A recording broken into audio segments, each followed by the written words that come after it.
Hi, this is doctor Uma from Shanvika skin chest and allergy clinic. Summer కదా, sun screens మీద అందరికి చాలా doubts ఉన్నాయి.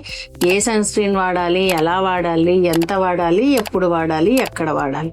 సో బేసిక్ గా సన్ స్క్రీన్ అనేది మన స్కిన్ టైప్ ని బట్టి, మన ఏజ్ ని బట్టి, మన ప్రొఫెషన్ ని బట్టి, మన రేడియేషన్ ఎక్స్పోజర్ ని బట్టి మనం సెలెక్ట్ చేసుకోవాలి.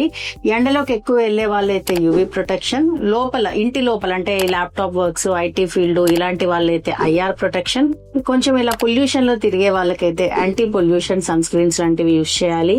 ఆయిలీ స్కిన్ వాళ్ళైతే ఎక్కువగా gel based and dry skin వాళ్ళైతే ఎక్కువగా cream based sunscreens use చేయాలి. సన్ స్క్రీన్ ఎండలోకి వెళ్ళినా వెళ్ళకపోయినా పొద్దున ఒకసారి all exposed areas, face, neck and hands అన్ని ఏరియాస్ లో కూడా యూజ్ చేయాలి. ఎక్కువ ఎండలోకి వెళ్తున్నాను అనుకుంటే ఎవ్రీ 2 to 4 hours అనేది రీఅప్లికేషన్ అనేది మస్ట్ అండ్ షుడ్ గా యూజ్ చేయాలి. సన్ స్క్రీన్ యూజ్ చేసిన ఫస్ట్ 2-3 weeks కొంతమందికి నల్లగా అవుతున్నట్టు ఉంటుంది.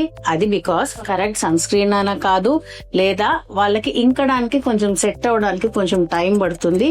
సో విత్ మాయిశ్చరైజర్ లేయరింగ్ కానీ, సన్ స్క్రీన్ ఫార్ములేషన్ మార్చడం కానీ చేస్తే సో కరెక్ట్ గా ఆ సన్ స్క్రీన్ వల్ల నల్లబడే అనే ఎఫెక్ట్ అనేది ఉండదు.